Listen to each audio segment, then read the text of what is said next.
convidar você a abrir a sua Bíblia em Filipenses capítulo 2, do versículo 1 ao versículo 4. Filipenses capítulo 2, do versículo 1 a 4.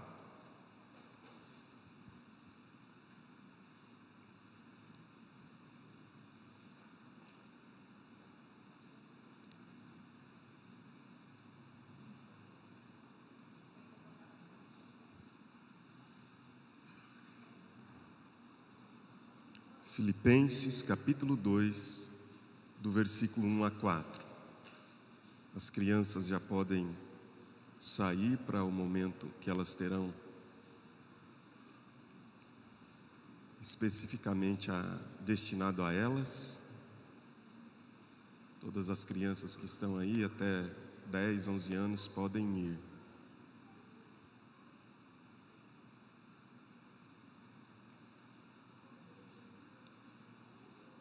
Eu vou ler na versão revista e atualizada, que diz assim: se há, pois, alguma exortação em Cristo,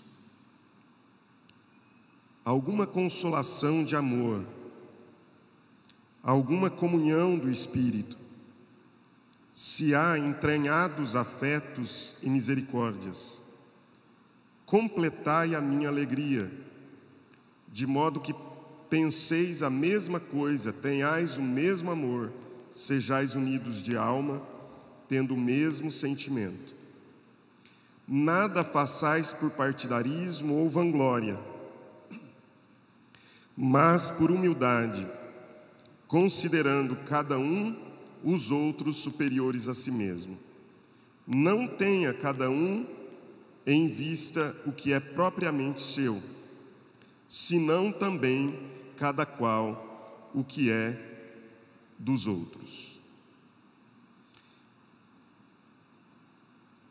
Eu gostaria de inicialmente fazer algumas considerações nesse texto, para depois nós falarmos um pouquinho a respeito disso que será o tema da nossa mensagem: lute pela unidade.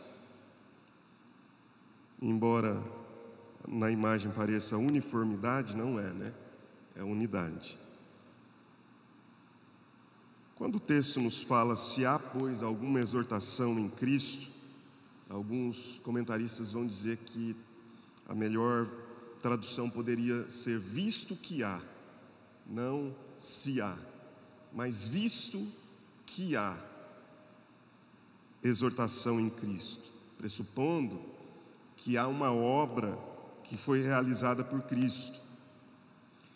E essa obra que foi realizada por Cristo precisa ser considerada constantemente pela igreja, o que Cristo fez, visto que há uma exortação em Cristo. A palavra exortação é parácletos, que significa consolo, ou até mesmo, em alguns momentos, ela traz a ideia de algum tipo de repreensão, se necessário é, para que haja consolo.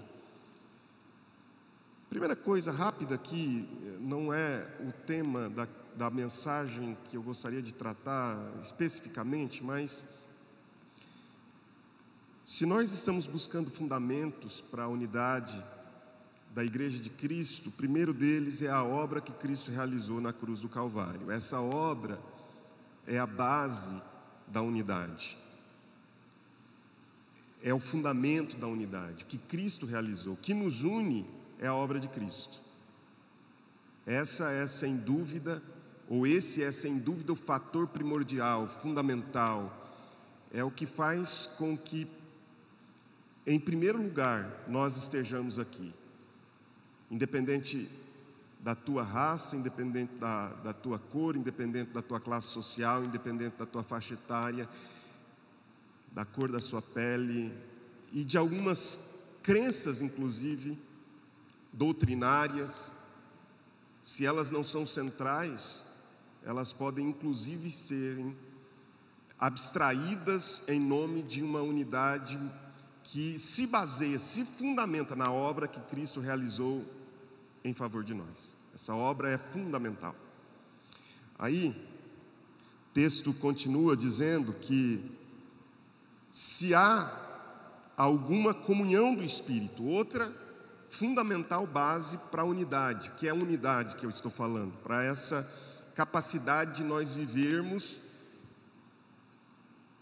um só pensamento, uma só alma, um só propósito. Ele está falando agora da ação do Espírito. Outro fundamento e alicerce para a unidade da igreja. Se existe algo que nós precisamos pensar sobre unidade, é pensarmos no sangue e no Espírito. Por que sangue e Espírito? Porque o sangue, pense num corpo, no seu corpo.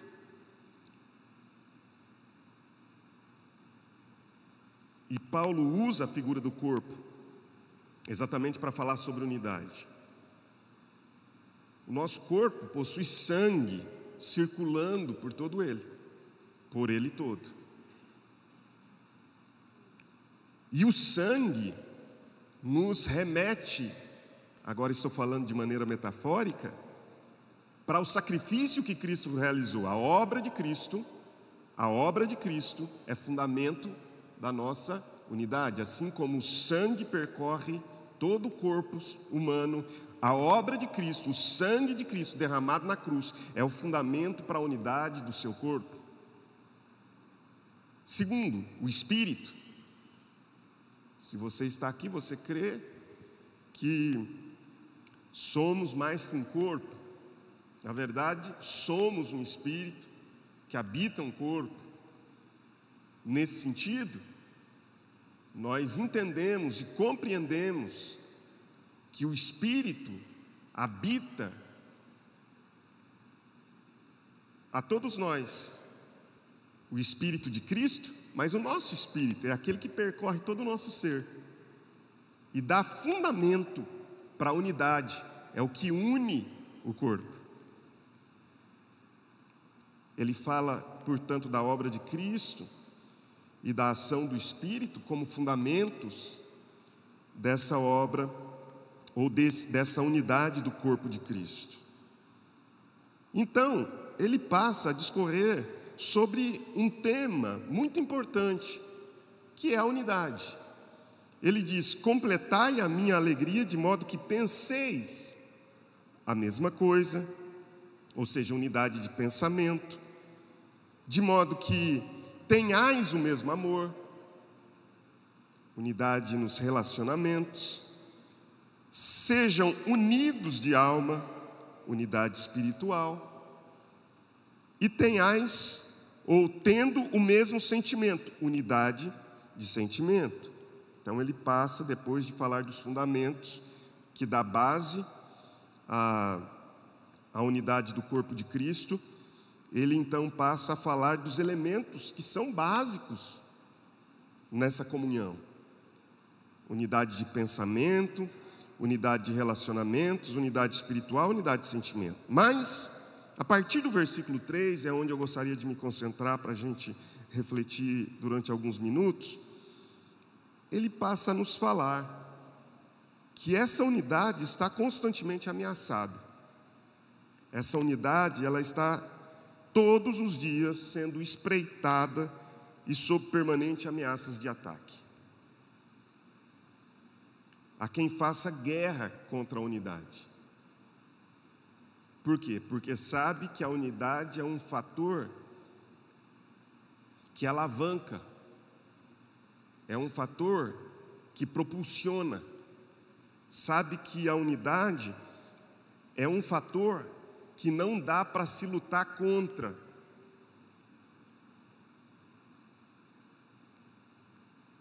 Quando Deus olha para a terra e vê o povo construindo uma torre em Babel, vê como aquele evento está se tornando grandioso, poderoso, e o quanto eles estão engajados e unidos no propósito de edificar aquela torre.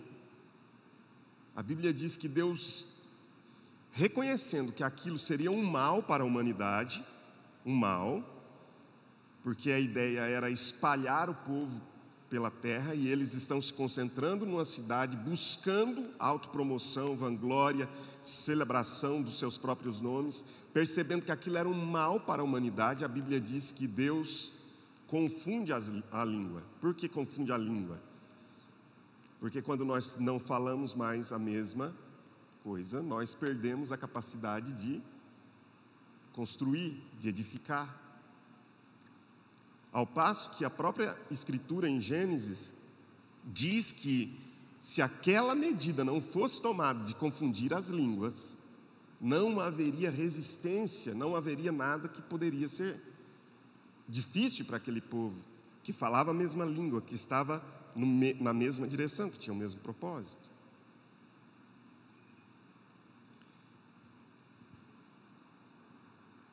Então, a quebra da unidade é, sem dúvida, um dos desafios maiores que nós temos como Igreja de Cristo. Ou seja, permanecer unidos e não perdermos a unidade. Porque a quebra da unidade, ela faz com que todos os projetos arruinem, faz com que todas as metas se percam, faz com que tudo aquilo que pode ser benéfico se torne maldito. E isso em qualquer que seja, pode ser uma igreja, pode ser uma instituição, pode ser qualquer segmento, uma família, em qualquer lugar. Perdeu-se a unidade, perdeu-se tudo. A ponto também de que quando questionam Jesus sobre a obra que ele faz ser uma obra maligna, Jesus usa só um argumento para combater. Aqueles que dizem que ele expulsa demônios em nome de Belzebu. Lembram dessa passagem no Evangelho? Chegam e dizem, mas ele expulsa demônios em nome de Belzebu. Estão dizendo a obra de Jesus é maligna. Jesus usa só um argumento para combater aquela palavra. Qual é o argumento que Jesus usa? Diz, nem o diabo é suficientemente louco, estúpido e imbecil para dividir a sua própria casa, porque uma casa dividida não prospera. Jesus só usa esse argumento. Ele diz, se eu expulso demônios em nome de Belzebu, então o diabo está dividido, está combatendo contra si mesmo, e se ele está combatendo a si mesmo, ele está arruinando o seu projeto. Você percebe o quanto isso é importante na compreensão do Evangelho? Por que o apóstolo Paulo constantemente nos fala a respeito disso? Porque a unidade está constantemente ameaçada. E antes de nós concluirmos, irmãos, antes de nós concluirmos que o problema é o diabo, porque eu sei que a primeira coisa que vem à mente do crente é o diabo. Eu sei que a primeira coisa que vem à sua mente é o diabo está querendo destruir. Eu vou dizer quem é o diabo nesse caso.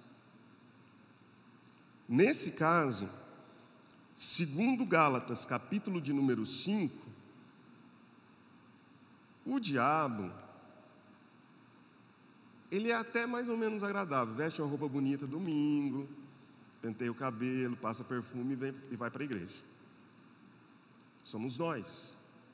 Porque observe o que diz Gálatas capítulo 5, versos 19 a 21. Não precisa abrir, só ouça. Ora, as obras da carne são conhecidas e são imoralidade sexual, impureza e libertinagem. Aí, aqui já parou para nós, né? Porque para nós as únicas obras da carne que existem são as de natureza sexual. Não é? Então falou sobre isso aqui, chega. Já entendi quais são as obras da carne. Não, você não entendeu. Porque o texto continua dizendo assim: idolatrias e feitiçarias. Beleza, já entendi que tem uma obra aí bem maligna mesmo. Não, está falando que isso aqui também é carnal. Idolatrias e feitiçarias. Agora preste atenção a seguir. Então ele parece nos catalogar, embora depois ele coloque reticências aqui no texto, dizendo que coisas semelhantes a essas, mas parece que existe uma certa catalogalização, sei lá, disso aqui. Ele vai dizer, olha, imoralidade sexual, impureza e libertinagem, parece estar no campo da sexualidade. Idolatria, feitiçaria, parece estar no campo da religiosidade. Inimizades, rixas, ciúmes, iras, discórdias, divisões, facções, invejas.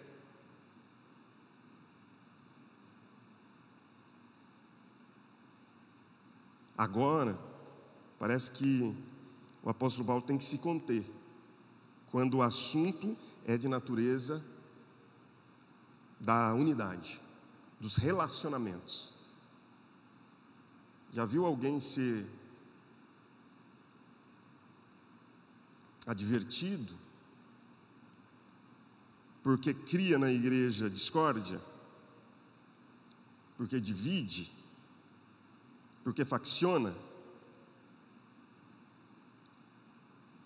porque tem ciúmes,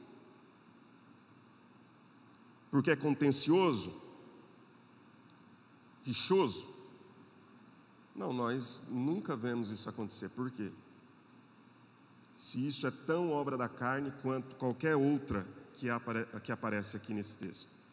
E parece que o apóstolo Paulo concentra nessa categoria aqui muito da sua representação de obras da carne, porque ele não está querendo ser exaustivo, mas representação: inimizades, rixas, ciúmes, iras, discórdias, divisões, facções, invejas, tudo dentro da mesma categoria. Relacionamentos que podem ser quebrados, desfeitos, faccionados. Aí ele fala sobre bebedeiras, que também é obra da carne, orgias.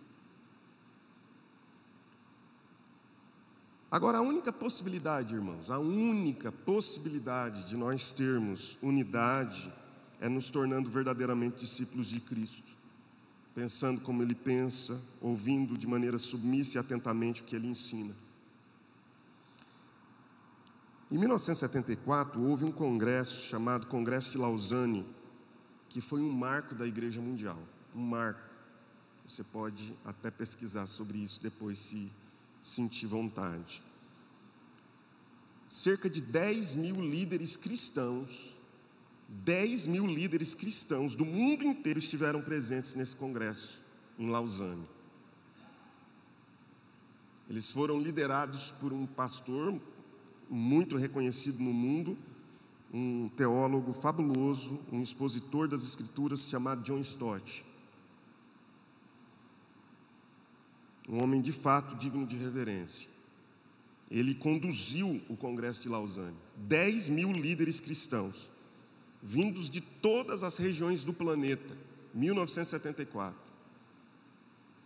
Haviam pessoas da África, da América do Sul, do Oriente Médio, da Ásia, europeus, coordenados por John Stott. E eles resolveram escrever um pacto que ficou chamado como Pacto de Lausanne. Então, o Pacto de Lausanne trazia algumas resoluções muito assertivas a respeito de como a igreja cria em relação, por exemplo, à evangelização e à ação social. E embora houvesse discordância daqueles 10 mil líderes em aspectos que eram secundários, como todos nós divergimos em questões e podemos, não há nenhum pecado nisso, eles foram capazes de subscrever um documento daquela natureza que até hoje influencia a igreja. Olha o poder da unidade.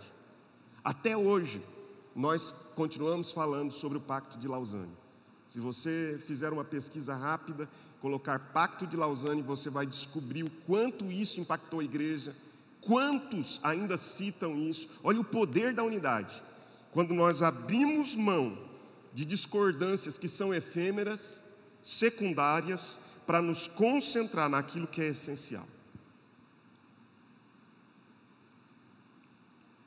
Há inimigos da unidade.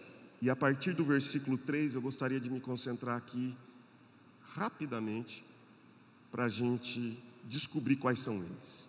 Primeiro, o versículo 3 diz: nada façais por partidarismo. Isso acontece quando cada grupo ou pessoa luta por si só, sem a visão do todo. Curiosamente, quando nós pensamos em partidarismo, logo nos vem à mente questões de natureza política. E de fato é. E olha, como essas coisas estão dentro da igreja. Somos partidários. Assumimos cores, nomes, nos ligamos a determinados ícones que se tornam para nós totens, referenciais.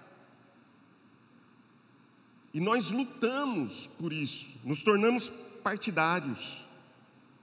E uma das lutas constantes que temos é alinhar a visão dos diferentes, principalmente dentro de uma comunidade, dentro de uma igreja, diferentes ministérios, para que a gente pense de maneira conjunta. Um ministério precisa complementar o outro, um pastor precisa cobrir o outro e ajudá-lo a desenvolver o seu ministério. Quando cada um começa a lutar e a se preocupar apenas com o seu time, se esquecendo de que o bem que precisa ser estimulado é o bem comunitário, isso se torna um problema. Diferentes áreas precisam somar e cooperar para que as outras áreas sejam fortalecidas. O primeiro inimigo da unidade é o partidarismo.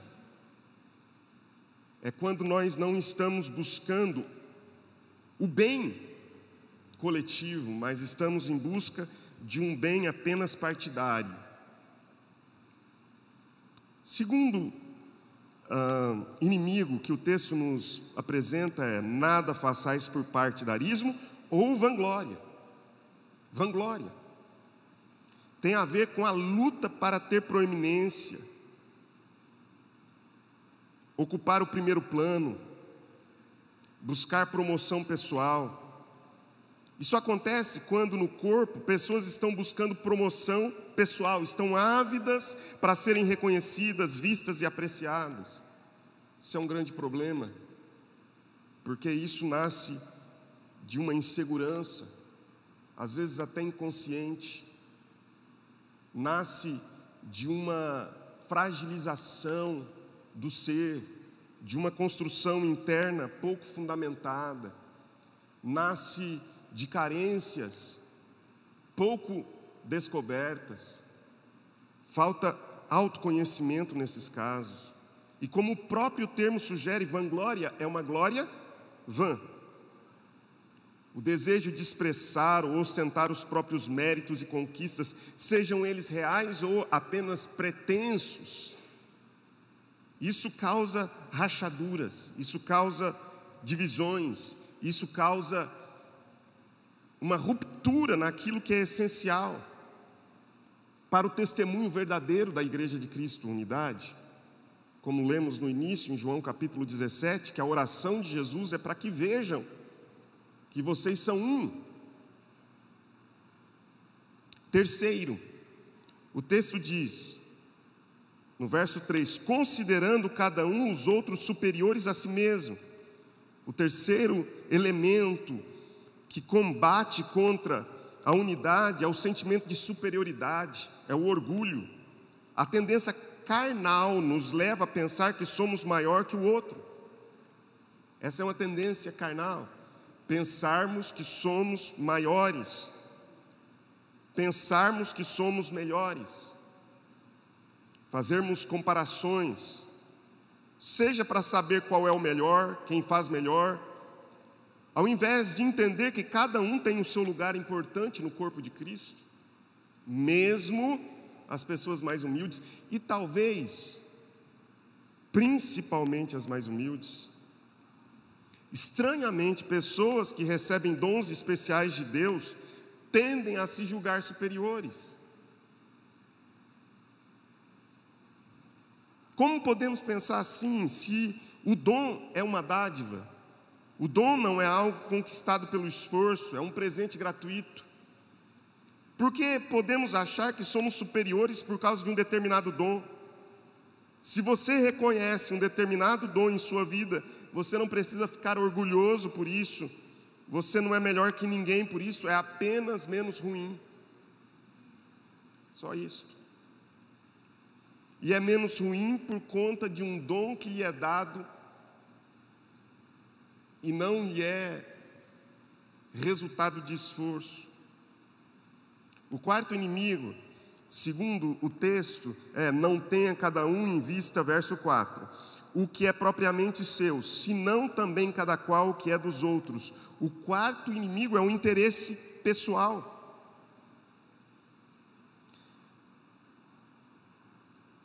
Somos pessoas competitivas, interessadas em glória pessoal, que ansiamos por promoção e conquista. A ideia de glória pessoal está na natureza pecaminosa do homem. Adão achou interessante se tornar igual a Deus e achou que com a desobediência ele poderia competir com o próprio Deus. A glória pessoal está enraizada na cultura, na educação, no treinamento que recebemos e damos para os nossos filhos. Não pense que isso é de graça. É porque incutimos isso. Porque damos essa educação àqueles que vêm após nós. Os ensinamos a ser competitivos, a buscarem o primeiro lugar, a serem vitoriosos, a serem pessoas de sucesso, competentes. Agora a pergunta é: como nós podemos combater essa ideia e não permitir que ela influencie nossa fé, nossa espiritualidade e gere na vida da igreja divisões e rupturas? Eu preciso indagar. Quanto do que eu tenho feito é buscando o bem coletivo e não o meu? O que tenho feito pensado realmente em ajudar os outros e não a mim mesmo? E eu concluo trazendo o segredo da unidade, segundo o texto que acabamos de ler. Queria que você observasse no texto, que diz assim: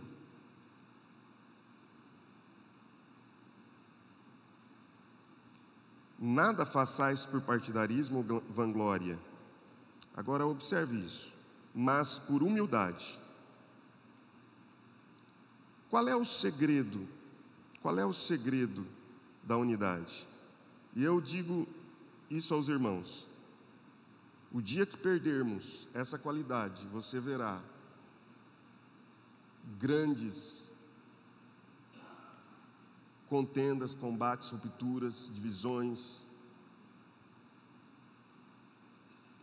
Há pessoas que têm muitos defeitos e muitas limitações,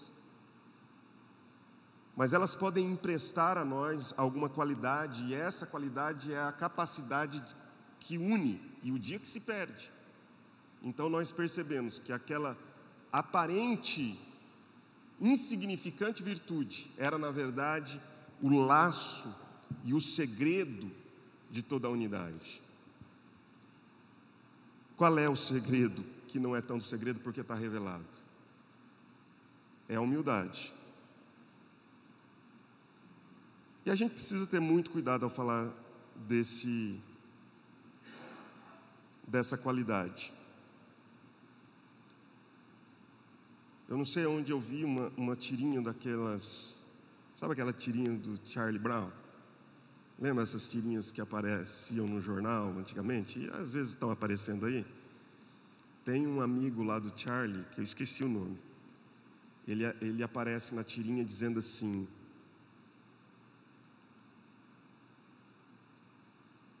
eu, quando crescer, quero ser um humilde médico do interior. Aí aparece um outro quadrinho do lado, diz assim: Lógico que eu não morarei no interior, morarei na capital, mas humildemente irei para o interior todos os dias. Aí aparece um outro quadrinho e diz assim: é claro que eu serei um brilhante médico, o melhor de todos, terei sucesso, mas continuarei humildemente no interior. Porque muitas vezes nós podemos nos orgulhar da nossa humildade, e isso é um perigo.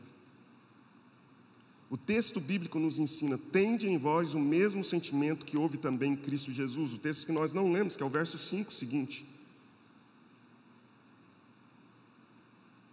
Pois ele, subsistindo em forma de Deus, não julgou como usurpação o ser igual a Deus, antes a si mesmo se esvaziou, assumindo a forma de servo, tornando-se em semelhança de homens e reconhecido em figura humana. O texto bíblico agora vai encerrar apontando para Cristo e para a sua humildade.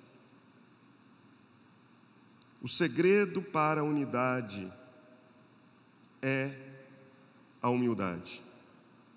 Não fazendo nada por partidarismo ou vanglória, mas com humildade, considerando os outros superiores a si mesmo. Mas às vezes a nossa luta incansável é para demonstrar, por causa da nossa baixa autoestima, que somos superiores. Isso é uma maluquice. Não é assim que funciona. A baixa autoestima faz com que nós lutemos, façamos, construamos, nos esforçamos o máximo para que alguém diga assim: você fez melhor que fulano. É a nossa baixa autoestima que faz com que nós nos sintamos superiores, porque na verdade o que nós nos sentimos é inferior.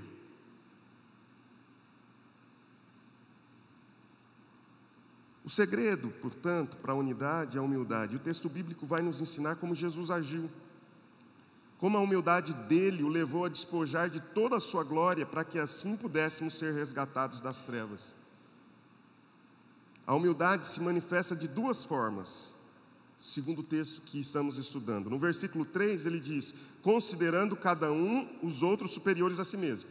Não façais por partidarismo ou vanglória, mas com humildade, considerando cada um aos outros superiores a si mesmo. Olhe para o outro com honra.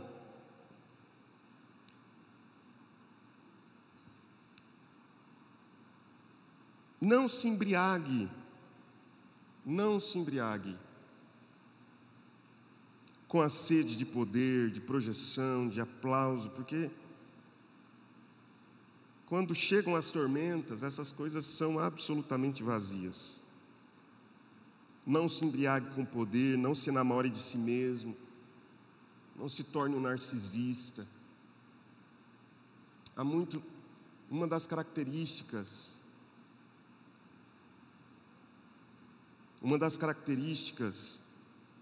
eu acredito, irmãos, em chamado, em vocação, acredito nisso, acredito que Deus chama determinadas pessoas, mas existe uma característica quase comum, porque por detrás de tudo isso existem razões pelas quais as pessoas buscam o que buscam. Entram em determinadas vocações, profissões.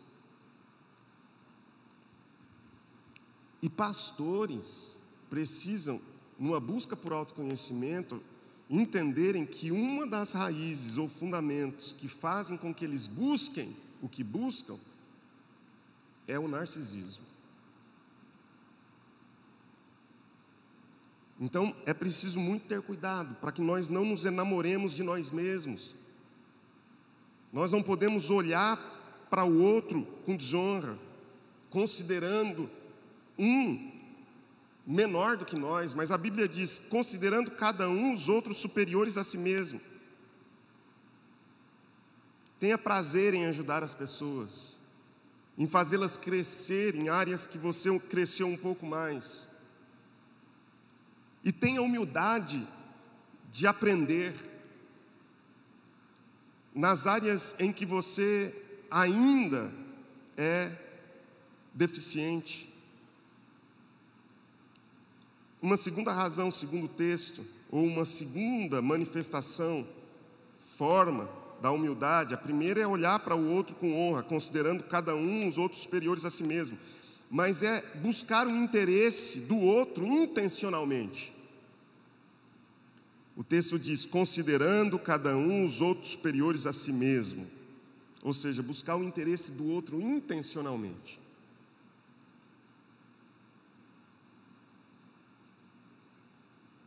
Às vezes, nós parecemos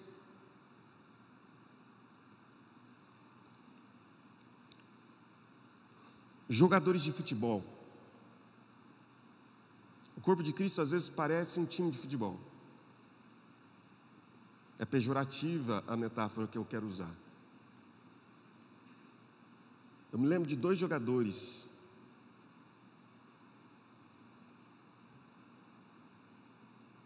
de um time de futebol do Rio de Janeiro. Não vou ficar falando o nome, nem dizer que é o Vasco da Gama, mas é um time que caiu para a 2ª divisão algumas vezes. E eram 2 jogadores muito proeminentes, celebrados. Não vou ficar falando o nome do Romário e do Edmundo aqui para não criar nenhuma antipatia naqueles que não gostam de futebol. Mas eu me lembro que quando o Edmundo já era jogador do Vasco e o Romário chegou, Edmundo era o capitão do time. E aí o Romário chegou e o dono, o presidente do Vasco da Gama, não me lembro o nome deles, acho que é Eurico alguma coisa. Eurico Miranda? Aí não fui eu quem falei. Mas, enfim, eu sei que deram a faixa de capitão para o Romário. E o Edmundo ficou muito bravo com aquilo. Aí aconteceu um pênalti num jogo e o Edmundo era o batedor oficial de pênalti. E mandaram o Romário bater o pênalti. E aquilo vira uma palhaçada, gente. Vira uma palhaçada. Irmãos, a questão é a seguinte: na igreja de Cristo Jesus, não importa quem bate o pênalti, o importante é que o gol seja feito. Não importa quem faz o gol, o importante é que nós ganhemos. Às vezes nós parecemos um time de futebol onde existem estrelas que precisam brilhar. Agora observe, para encerrar totalmente a nossa reflexão dessa noite. A igreja de Filipos era uma igreja multirracial. Lídia, que fazia parte da igreja de Filipos, era uma judia, mulher rica, vendedora de púrpura.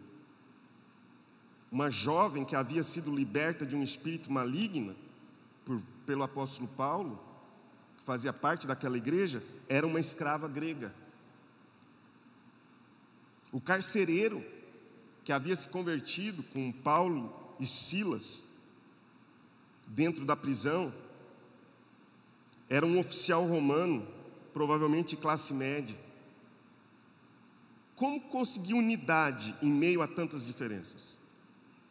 Essa é a pergunta. Por quê? Porque a igreja é exatamente isso. Um lugar onde as diferenças são muito bem-vindas. E como que a gente consegue unidade em meio a tudo isso? Sem humildade será impossível. O orgulho, a vanglória, a vaidade são inimigos naturais da unidade.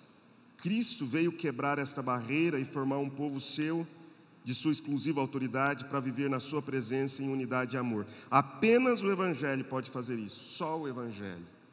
Nenhum outro lugar na face da terra pode propiciar a beleza de vivermos em unidade, apesar de todas as nossas diferenças.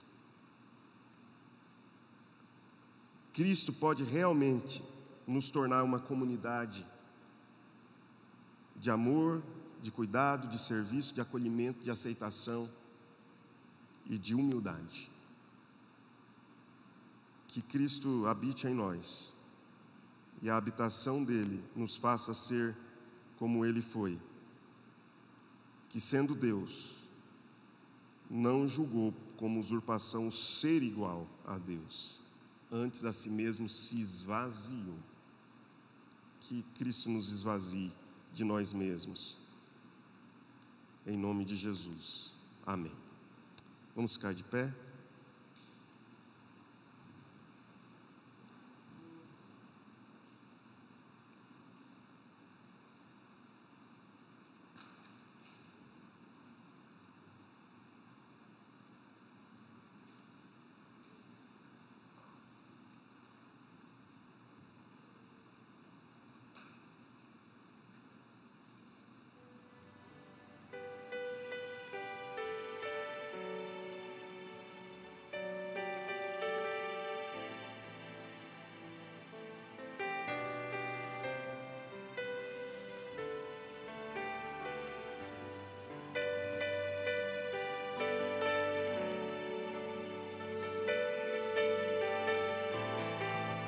A quem você deveria honrar hoje? O texto diz: não por partidarismo ou vanglória, mas com humildade, considerando uns aos outros superiores, considerando os outros superiores a si mesmo. Meu único desafio a você nessa noite é que você pudesse honrar alguém ao longo dessa semana.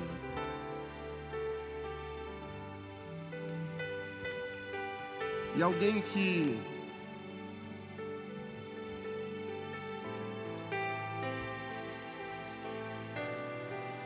talvez tenha sido esquecido por conta de um trabalho feito nos bastidores, ministérios que nós consideramos das pequenas coisas, são os ministérios mais importantes. São os ministérios que não aparecem, que não são vistos, que não são aplaudidos, que não são celebrados. São os ministérios em que o nome não é mencionado. Mas são estes que possuem aos olhos de Deus maior honra, segundo o apóstolo Paulo, quando escreve aos Coríntios, falando a respeito do corpo de Cristo. São estes que são revestidos de maior honra. Eu gostaria que você desafiasse o seu próprio coração a honrar alguém que você sabe que trabalha nos bastidores e que faz a igreja de Cristo acontecer e existir e funcionar e alcançar lugares mais longínquos. Dê honra e considere superior a si mesmo, em nome de Jesus. Deus Pai, nós pedimos ao Senhor que nos ajude em nossa fraqueza, debilidade, em nossas profundas e,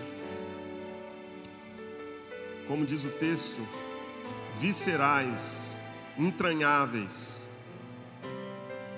afetos de misericórdia sejam despertados em nós, de modo que nós nos tornemos mais parecidos com Jesus. Que nós possamos abrir mão, Senhor, não requerer direitos, mas simplesmente reconhecer que no Teu reino as coisas não funcionam como no reino deste mundo. No Teu reino, o primeiro é o último e o último primeiro. O que se exalta é humilhado e o que se humilha é exaltado. O maior é o menor e o menor é o maior. No Teu reino, os valores estão de ponta cabeça. Ensina-nos verdadeiramente a ler o Evangelho e a crer no Evangelho e a viver o Evangelho, da forma como o Evangelho se manifesta. Eu te peço em nome de Cristo e para a glória de Deus que seja assim. Amém e amém. E que o Senhor nos abençoe, que Ele nos guarde, que Ele levante o rosto sobre nós e tenha misericórdia de nós. Que a graça do Senhor Jesus Cristo, o amor de Deus o Pai e a comunhão e o consolo do Espírito sejam sobre a sua vida agora e para sempre. Amém e amém.